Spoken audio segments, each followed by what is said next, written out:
Today on Claiming Your Truth podcast, joining me is Wolfe Jackson. Thank you for coming out today. Thank you for having me. Well, what's going on? What did you wake up and do this morning? We might need to start again. What's so funny?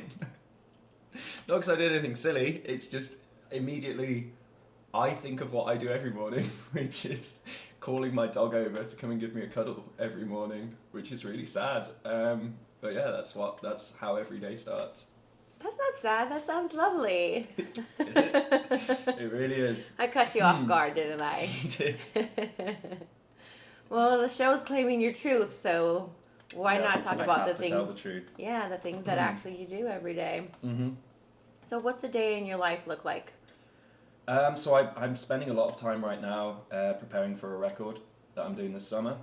So that involves kind of everything, because it's not just the writing and being an artist and therefore practicing all the instruments and the parts, but actually the day-to-day management of making that record. So being in touch with the studio and making sure that the dates are booked, booking the rehearsals, sending the string arrangement ideas to my guy in Nashville, who's putting all the string parts together. It's very much like administrator, manager, publicist, artist, co-producer. So keeps me busy every day, that's for sure. Yeah, sounds very busy and hectic. It can be, but it's. I said to the Uber driver on the way over here, it's that old kind of cliche of when you do what you love, but you don't feel like you're working. Exactly. I'm a true believer about that. Worst things I could be doing. How long have you been living in the States? I've been here, I think, 5.5 years now. Yeah, exciting. 5 Yeah, years. it flies by. It flies by. And you're originally from?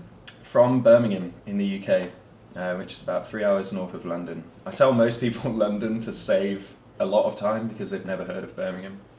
But a few people have heard of Birmingham. Or they think I'm from Alabama, which I get the accent is misleading. Oh it no, must sound like I'm from Alabama does not sound like that. Very similar, apparently. Let's circle back to your childhood or where you grew up, and how did you get started into music? So I never really had any lessons or was kind of forced to become involved in music. It came very naturally. None of my family are musicians, other than my brother. So our generation are musicians, but neither my parents were into music or kind of made music.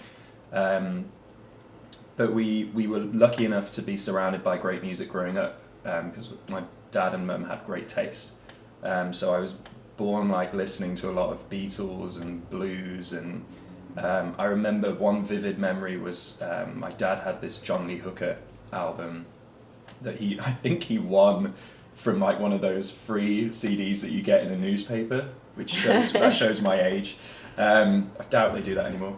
But yeah, I remember playing that CD just back to front over and over and over again and singing along, and it was only a few years ago that I kind of thought it's kind of odd that a 5-year-old from Birmingham in the UK would connect with a blues artist from America, and it just, I guess that kind of really made sense to me now that I've always just had this connection with music, and especially kind of blues Americana music, and it makes total sense that I've ended up living in America making blues Americana music. I was gonna say your style of music is like a bluesy guitar style. Yeah, and I think it's a combination of a real deep-rooted connection with that genre, but also from living and traveling across America, I think I've just fallen in love more and more with American music and with its culture, and that's definitely shaped the direction of my music for sure. How old were you when you wrote your first song? My first song, I think, I was probably about 8 years old, and I wrote a song about my cousin Amy. Shout out cousin Amy. She was being really moody that day, and I sat at the piano and wrote a song called Susie in a Mood. I changed the name to Susie so she didn't know it was about her. Didn't want to hurt her feelings. But yeah, that was like a real like kind of early Michael Jackson, like Motown style track. never went anywhere. Didn't release that one. Sounds amazing that you're 8 years but, old writing something like that. It sounds... Yeah, I guess it's one of those. We were lucky to have a piano in our house. Like that, not many people kind of have that fortune, and that's something I think, again, generation wise, especially in the UK, it was like a thing that everyone has a piano, because I think Paul McCartney said once that was like how people entertained themselves before everyone had radios and TVs and stuff. You would have a piano in the house and people would come around and play and everyone would get around the piano and sing. So we're lucky to have benefited from that cultural. And then you had lessons and... No, I didn't have lessons. I sat and watched my brother, who is like a grade 9 pianist. I watched him play as I grew up and would try and kind of mimic what he would do. And my dad and I would play. I have no idea what the title of that song is, but it's the one that's in Big.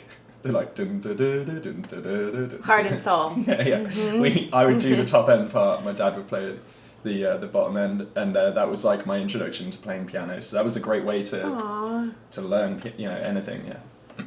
So from Susie in a Mood to you know having an album and being the songwriter, what inspires you to write your songs currently? I would say it's life experiences, and I think that the best music that I write is the most honest stuff. I think that trying to come across in any way other than the most authentic version of the story and what happened and how you really feel is never going to result in the same level of art that you create. But lately I've actually been writing a lot of stuff based on movies, which is kind of interesting because I said to a friend the other day, what do you do when you're living a kind of healthy, functional life and you're not going through any drama? Am I still going to be able to write good songs? And it's funny because now I kind of just use a mixture of past experiences and direct feelings, but then I also get hugely inspired now by movies and by characters in movies, and that kind of empath within me allows me to kind of tap into other people's feelings. You use their emotions to fuel your writing. Yeah, and obviously there's something in that storyline or in that character that I can relate to, otherwise I wouldn't be moved enough to write something. But of course. But yeah, I find that pretty interesting that's now a source of inspiration. That's cool that you can use that as versus saying that you don't have like a muse or anything to inspire you. No one wants to be a tortured soul for their entire life. So I think it's fun to find and source inspiration elsewhere too. Yeah. Well, what inspired you to write Comfort Love? Comfort Love. I wrote Comfort Love when I was living in New York City. And this was actually prior to getting my dog Bella, who's the best thing that ever happened to me, as we discovered very early in the podcast.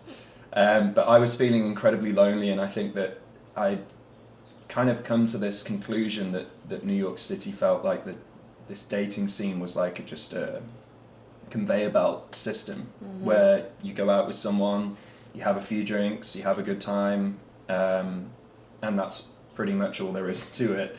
And then before you know it, you're going on another date in a few days and trying again to find something consistent or real, and it's hard to do because, especially the age I was at the time and my life circumstances, it was just wasn't an environment to find love.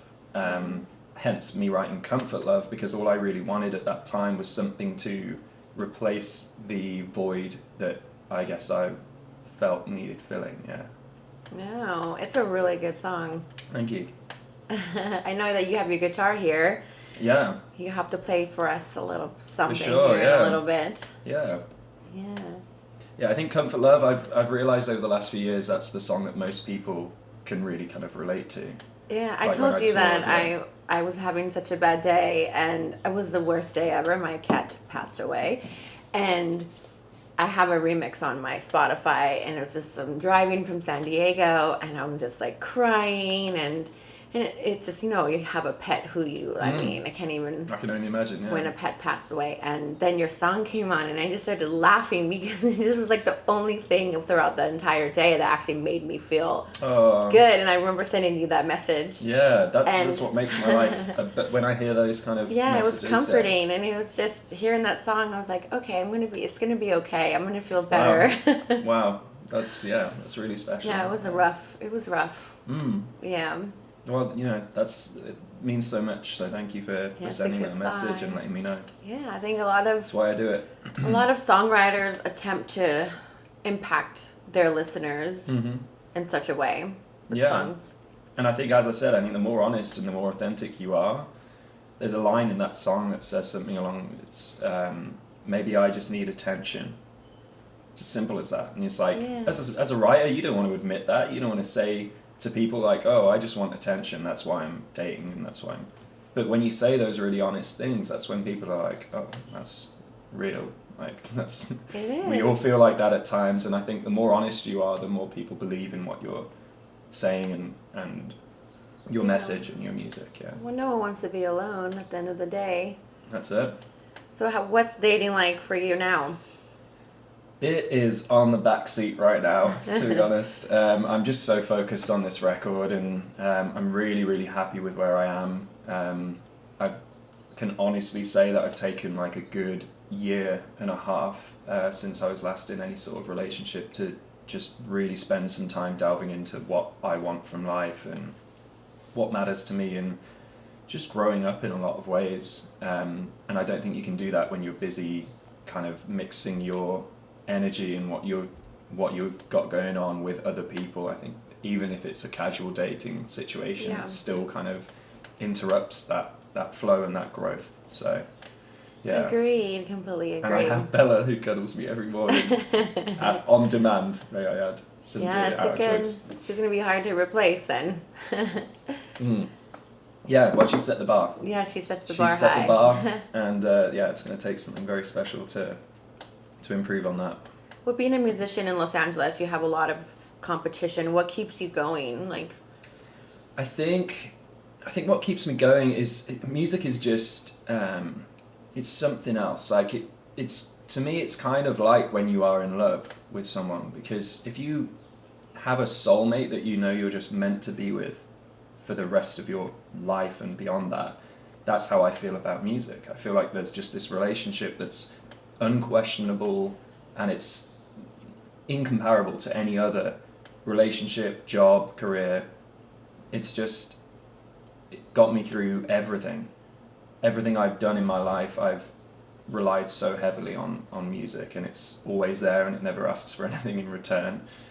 So it's just so strongly asserted itself as like, this is what you should be doing in your life. So just, I don't know, competition doesn't even come into my head, because as long as I'm doing me, and just listening to my relationship with music and communicating with it, then nothing can really come between that. What's one thing that you consistently say in your lowest moments? I think there's a reassuring voice that's louder than any doubt or worry or concern at the time, that just reminds me that this is wholeheartedly what I was put on this earth to do. Like, there's nothing else that I could do more easily and put my whole heart and soul into without question. And it's just the most natural process. It's, when I think to myself, how did you first write that song, or how did that come to you? I can't explain it a lot of the time. It's not like I sit down and plan to write songs, or sit down and say, today I'm going to write this kind of song. It's the most organic and natural process, and I think there's something to be said about that only really comes naturally to you if you're kind of meant to be doing it. Yeah. It's a part of you. Yeah, it's a part of me. If I wasn't a musician, I genuinely don't know who I'd be. I was just going to ask you, if it wasn't for music, what would you be doing? Well, I've done lots of other things before I kind of really tapped into my relationship with music. I was a personal trainer for a while in London. I did a bit of fitness modelling. I worked for my dad as a financial advisor in training, which is a hilarious idea to me. Sorry, Dad, but that was just the worst career choice ever.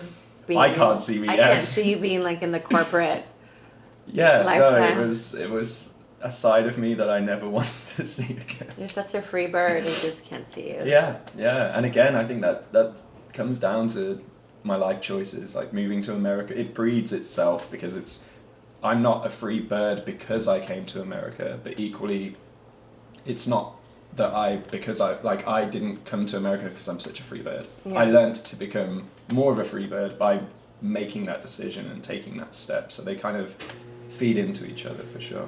Yeah. What characteristics do you feel you need to be successful as a musician? I think authenticity is just the most important thing. I think that the reason that I've grown so much over the last couple of years is just really spending some time delving into who I am. What is my music that makes it different, or what's my message? And instead of it being like a business-minded approach and being like, okay, so what's my niche and what's my target audience and who am I, like, that's not how I thought about it at all. I just spent like a good year or two listening to music that I really, really loved, and ignoring any kind of external influence of like, this is what's popular now. This song's number one right now, so maybe you need to write music like this. That's not how I thought about music at all. And I think as soon as I stopped caring about how popular my music would be, that's when I started to write some really good stuff. And ironically, that's been the most popular stuff. So it just shows that I'd say being yourself, being authentic, and being constantly striving for the next level, whether it's in terms of personal growth or whether it's in terms of your career, I think that's something you need to just constantly do. Do you ever feel like you have those moments where you want to give up? Oh, hundreds. I've had hundreds, and it's something that's I think it's never gonna go away. I think that even the guys that have won Grammys and tour the world probably still have moments where they feel like, I just want to give up because it's not right for them, or it's not feeding their soul in the way that they want it to. I mean, I watched a documentary recently on Elvis, and he was so miserable in the last like 5-6 years of his career. He really did not enjoy what he was doing. So we would be like, wow, most famous guy in the world at the time, surely loved his life. He was miserable because he wasn't doing what he loved, and he was also on a lot of drugs. Well, why was he on all those drugs? Yeah. It's like I think that the remedy is always just making sure that you're on track doing what you love and feeding your heart and soul and nurturing that, and not worrying about what other people want from you or where people think your career should go. I think as long as you do that, then you'll have those doubts and you'll feel like at times like, oh, I just want to give up, or this isn't working out, this isn't going the way that I want it to. But as soon as you let go of that fear and that panic, like I wrote on a piece of paper at the end of 2018 that I needed to find a producer. Just a producer that understood my music, that got it. I didn't care how many Grammys they'd won, who they'd worked with, what record label they were with, like just someone that really understood my music. And I wrote that down, put it out there, and just let it happen. And lo and behold, like 2-3 months later, I met Stefan, who's making this record this summer. So it's just, I think as soon as you let go and don't worry that things happen at the pace they're meant to. You have to manifest what you want. If you truly want it, it'll happen. And let go of it, yeah. Yeah. That's it. What's your favorite song that you've written? I wrote a song a couple of weeks ago that I'm really keen on, which is ironic because it's missed being on this record. It's too late now to add it to this next record, but I'm very excited about it. And it's a track on the piano, which is, again, it's more usually written on guitar, so it's interesting when I get a chance to write on piano because it's just such an emotional instrument. And it's this song that just talks about the idea of people not jumping into love because they're afraid of being hurt. And the tagline is this idea of like, I would risk all the tears and heartache and pain just to love again. So it's like, aww, yeah, it explores that idea. Yeah, I mean, I'll play it for you. But yeah, I think when you write something that kind of really truly brings about realization of how you feel about stuff, it's like therapy. Yeah. It's great, yeah. You're your own therapist, letting things out. That's it. It's cheaper as well. Versus suppressing it, and just, I'm sure it's going to be relatable and people. Yeah, I think so, especially in cities like New York and LA, because I feel like no one wants to get into relationships because they're so afraid of either being hurt or they're so busy with their their careers and Yeah. that stuff that They there's don't this want to commit. this commitment issue or fear of being hurt. Yeah. Well, do you want to go ahead and grab your guitar and Yeah. play us something? Sure. Yeah. I'll need to tune up, so it might be an awkward. No. I'll, All right, we're ready to go.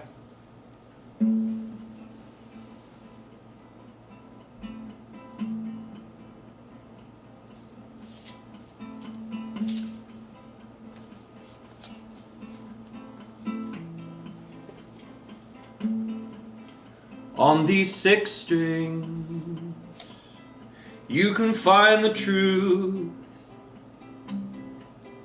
These 6 strings will never lie to you. On these 6 strings, I don't feel alone. These 6 strings gave me somewhere to call home. There you are, there you are. I don't know how to love you the way that you want. I wish so much you do. It's not that I don't. And love so hard with a broken heart. So let me love you with every string on my guitar.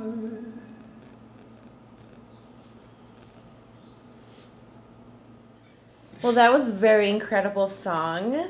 Thank you. Thank you for playing for us. You're welcome. So on these 6 strings, I don't feel alone. Tell me more about it. So 6 strings really is, I mean, the song deals with multiple issues and stuff, but the main thread is this idea that music is the constant in my life and the relationship that I'll never be able to let go of. So you have this kind of narrative where in the verse I'm talking about on these 6 strings I don't feel alone, and later on I say on these 6 strings I don't play a part, which is this idea that with music I can be the most honest, authentic version of myself, with no inhibitions and no filters. And then the chorus talks directly about love and how it's not easy always to love someone the way that they want you to. And then it kind of stitches both of those ideas together with the final line of the chorus that says, "So let me love you with every string on my guitar," which is kind of saying, if you're not sure how I feel and you don't know if I love you, or you're not happy with our relationship, then know that this is how I try and show you how much I love you, by telling you through my music, and music is the most important thing in my life. Does that make sense? Yeah, it does. So the verse kind of validates how much music means to me and how it's the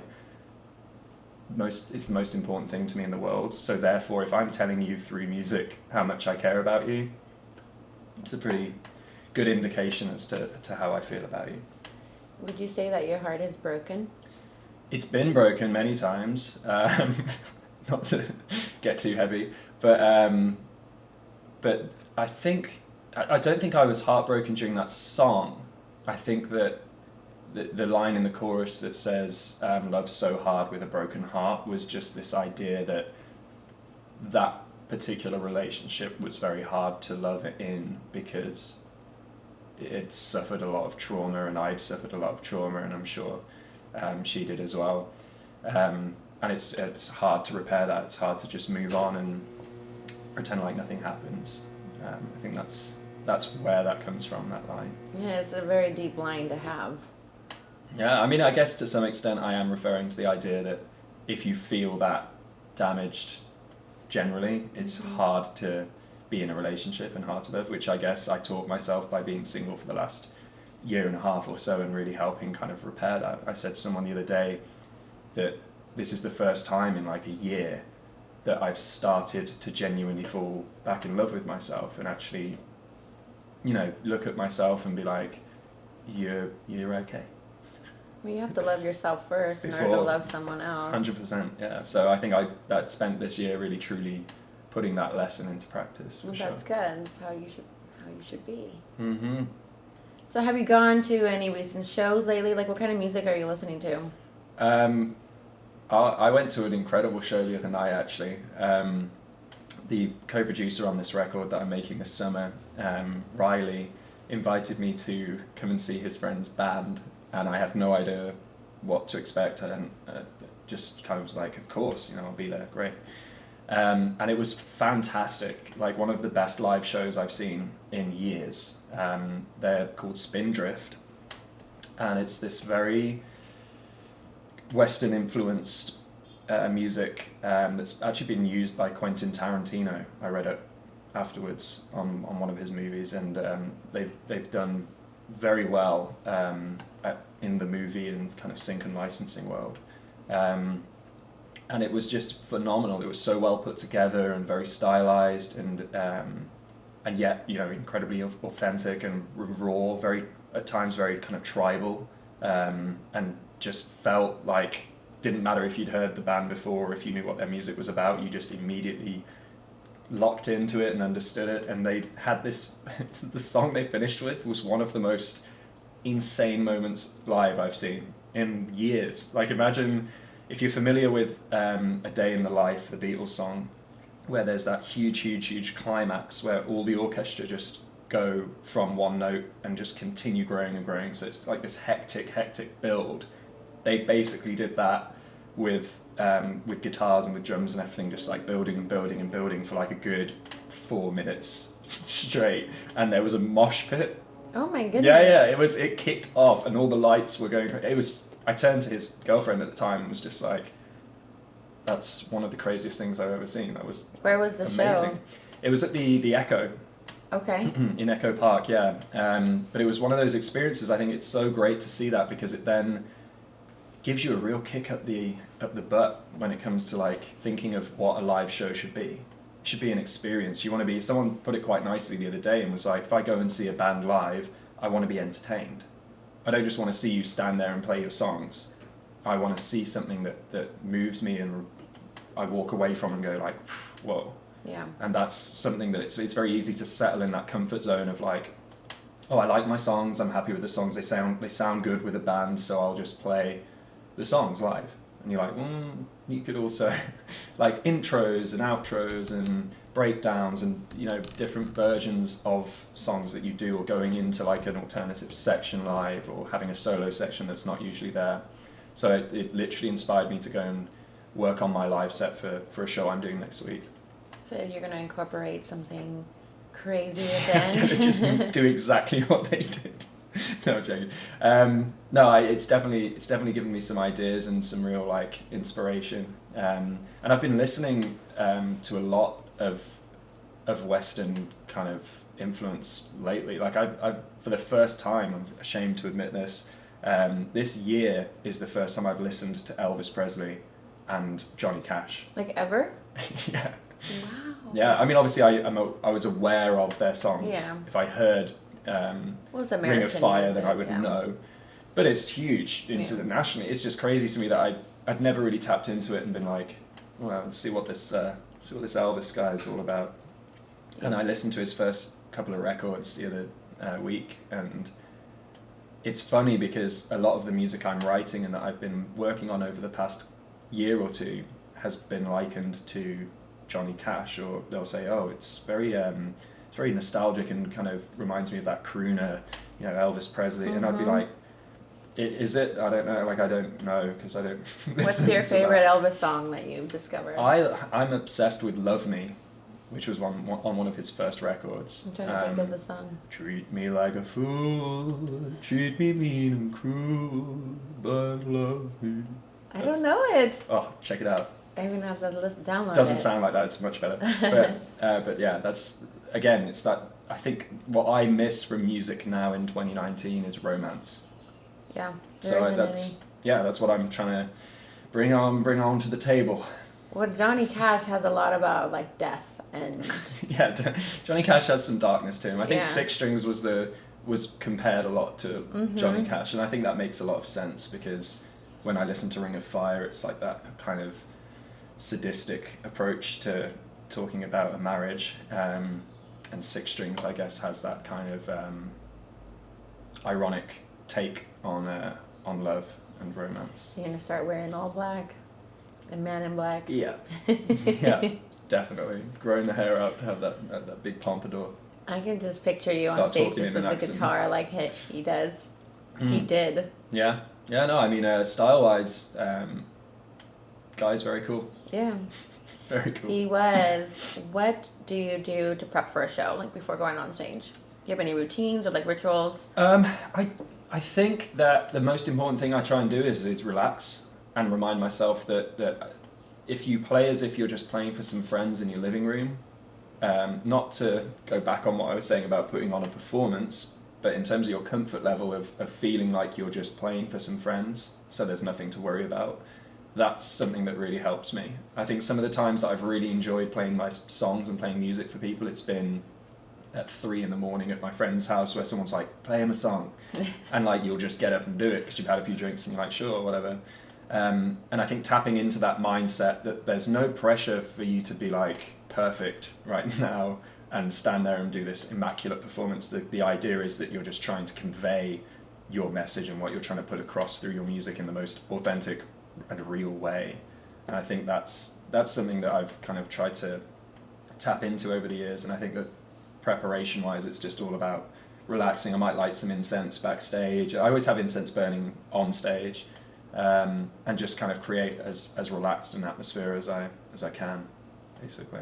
Well, you recently just started working with Gibson Guitar. How did that come about? Gibson Guitar came about. I played. I opened for another artist at their showroom in Hollywood, and just played like 2 or 3 songs of my own. And I got talking to Ray, who works there, and we talked about my career, my music, and obviously she heard my live performance, and it was kind of a no-brainer from that point on. It was just, they were just like, we'd love to have you as part of the family, and they just looked after me so well. I have like a host of amazing guitars that I can just use at any time, and obviously when you're making a record you want to try and use the not necessarily the best equipment but the most appropriate equipment. Yeah. And having the diversity to choose from a bunch of different instruments instead of like, well, I only have one guitar, so that's the sound we're going to be getting. I'll be using like 4 or 5 different guitars on this record that are all Gibson or Epiphone. So it's a real no-brainer, and it just makes sense. I know that a lot of musicians and artists use, certain products and they plug them and say like, oh, I only use this. It's like, the fitness world or the makeup world where people are like, oh, this mascara is the only mascara you should use. And it is, it's great. I can't tell you the name of it. But no, they might not necessarily believe that. They're just doing it for a product placement. Whereas my relationship with Gibson and with their instruments is the most genuine and real relationship. They're like family to me. I absolutely love those guys.